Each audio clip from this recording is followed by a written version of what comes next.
dê saúde para você e para quem precisa. Estamos trabalhando no livro A Dieta do Futuro, do Dr. Hiromi Shinaya. Segue o resumo do livro então. Ou seja, embora os resultados sejam exatamente opostos, a causa do excesso ou da falta de peso é a mesma. Com a ingestão adequada de alimentos ricos em enzimas e de água de boa qualidade. Não há necessidade de dieta para emagrecer ou engordar. O próprio corpo fará o ajuste necessário. A prova disso é que se uma pessoa magra demais tiver um estilo de vida saudável, ganhará peso até chegar ao seu peso normal. Com a adoção de hábitos saudáveis e da alimentação e do estilo de vida de fator enzimático, seu organismo naturalmente atingirá a condição ideal. Agora vamos falar sobre o método revolucionário para melhorar a função intestinal. Bora entender esse tema? Vamos lá. Um dos problemas de saúde mais comum às mulheres é a prisão de ventre. E é grande o número de pessoas que tomam laxantes quase todos os dias.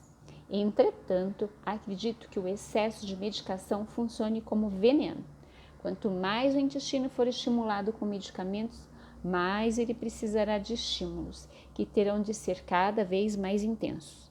As pessoas que tomam laxantes devem saber disso, porque no início talvez apenas um comprimido seja suficiente para produzir os movimentos intestinais, mas com a repetição das doses o laxante se torna menos eficaz, passando a exigir 2 comprimidos, depois 3 ou até outro tipo de laxante de efeito mais forte. A prisão de ventre é uma das causas das más características intestinais, portanto requer solução rápida. Não importa o quanto o alimento seja bom, se não houver a excreção adequada, ele apodrecerá e produzirá toxinas no organismo. Quando ele atinge esse estado, o equilíbrio da flora bacteriana intestinal entra em colapso instantaneamente. O motivo pelo qual as pessoas têm espinhas, erupções cutâneas, quando o intestino não funciona, é porque as toxinas produzidas pelo intestino não conseguem ser eliminadas de maneira adequada. A situação ideal é que os movimentos intestinais sejam bem regulados de maneira natural. Para isso, além de uma alimentação rica em enzimas, é importante estimular o intestino com alimentos ricos em fibras, ingestão de água de boa qualidade, massagem abdominal durante o fluxo intestinal e reforço da musculatura abdominal. Se, depois de tudo isso, não houver grande melhora, recomendo um enema. O tipo mais indicado é o enema de café, que envolve a limpeza do cólon com água e café, além de minerais e extratos que geram lactobacilos. Muitas pessoas no Japão preocupam-se com a possibilidade de que o enema se torne um hábito e o intestino não consiga mais funcionar sozinho. Mas, segundo meus dados clínicos, não há motivo para preocupação. Ao contrário, o intestino das pessoas que regularmente se auto-administram enema é mais limpo e funciona melhor sem fezes estagnadas e compactadas. Em contraposição, as paredes do intestino de pessoas que habitualmente usam laxantes, como substâncias químicas, fitoterápicos ou chás naturais, perdem a cor e tornam-se escuras.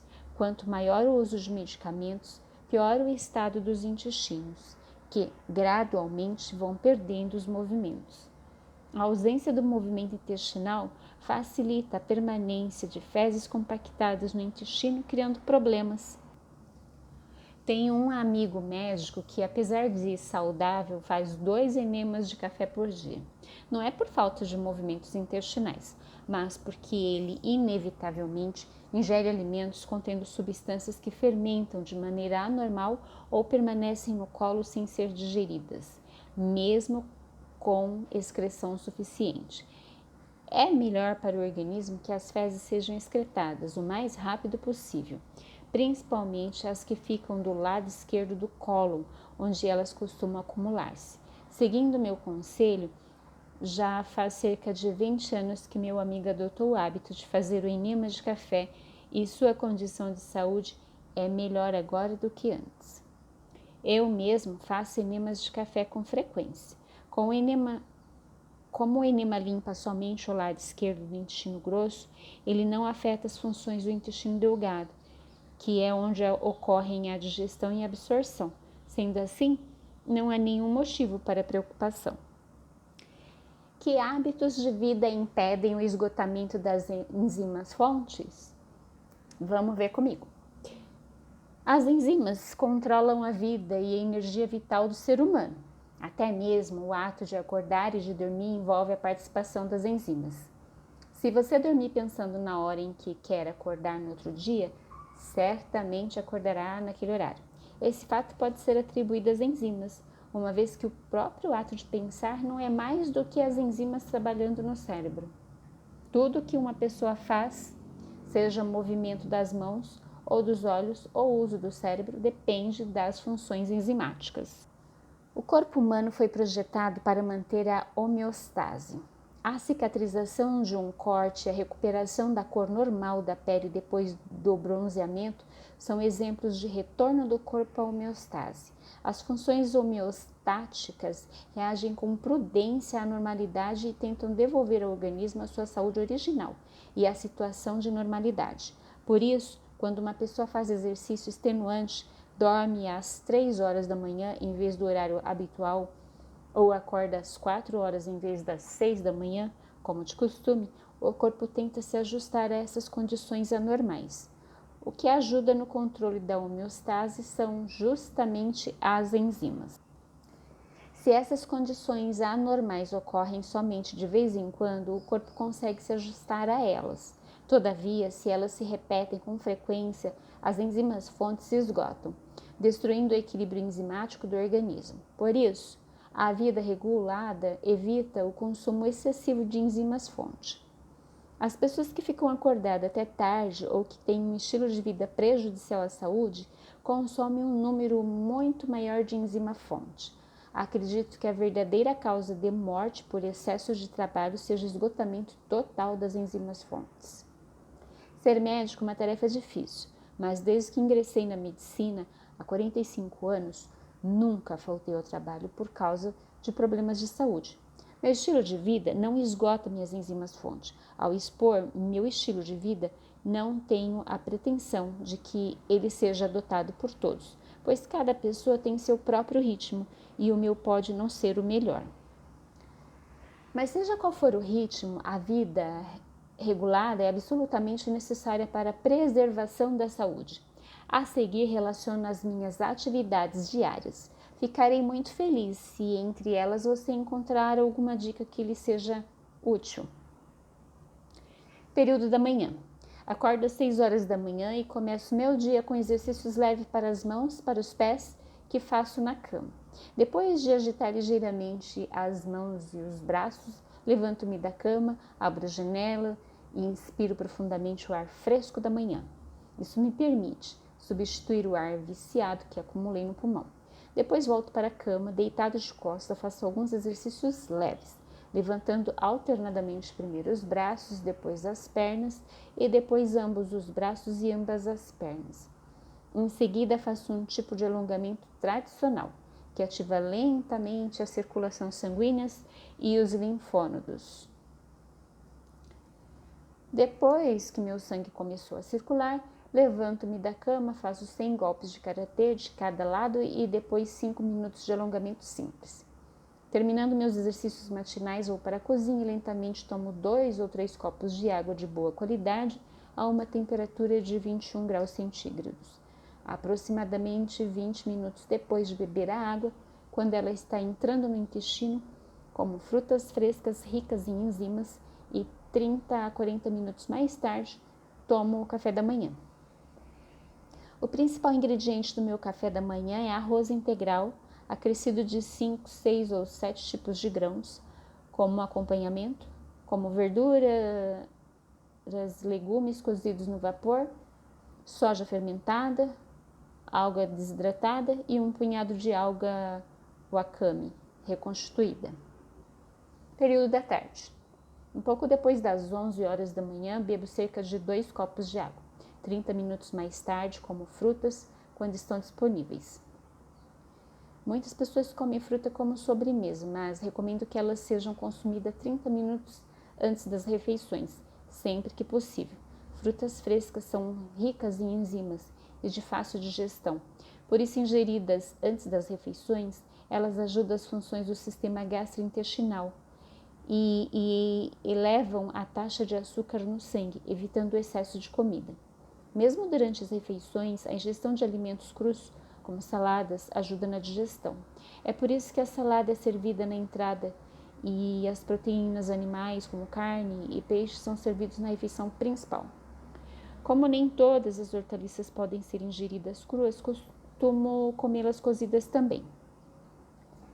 No entanto, quando cozidas demais, elas perdem as enzimas. Então, cozinhe as verduras e os legumes no vapor ou escaldos durante 2 minutos. Meu almoço consiste basicamente em uma refeição que levo de casa e que eu mesmo preparo. Sim, ocasionalmente saio para almoçar com amigos, mas em geral o meu almoço é a comida que preparei em casa, consistindo de arroz integral e vários grãos. Depois da refeição, tiro um cochilo de 20 a 30 minutos. Com esse pequeno repouso, a fadiga da manhã desaparece e posso começar o trabalho da tarde com a mente clara. Período da noite. Depois do almoço, tento não comer nenhum lanche. Por volta das 4h30 da tarde, tomo 2 copos de água novamente. Espero 30 minutos para comer frutas e mais 30 a 40 minutos para jantar. Como muita fruta diariamente. Na minha opinião, as frutas devem ser consumidas à vontade. Meu jantar é preparado com ingredientes frescos ingeridos imediatamente após o cozimento. E depois de muito bem mastigado, meu jantar não é muito diferente do meu café da manhã. Em minha casa, quase não falamos durante as refeições para podermos mastigar bem a comida. Quando conversamos, só o fazemos depois de ter engolido completamente o alimento. É importante lembrar-se de falar somente quando não houver nada na boca. Isso não só faz parte de boas maneiras, como também impede a entrada de ar junto com o alimento, evitando que ele tome o caminho errado. Não há problemas em beber água depois das refeições, mas sempre que possível evito chá verde e café. Em vez disso, tomo chá orgânico, chá de trigo sarraceno ou chá de cevada. Contudo, em relação ao chá de trigo sarraceno ou de cevada, é preciso lembrar que, por serem torrados, eles devem ser armazenados de maneira a impedir a oxidação. O ideal seria beber o chá logo depois de torrado, mas como a correria do dia a dia não nos permite isso, devemos armazenar somente pequenas quantidades de chá, que deve ser consumido o mais rápido possível depois de aberta a embalagem. Depois do jantar, das 18 às 18h30, não como mais nada nem tomo água até a hora de ir para a cama, 5 horas mais tarde.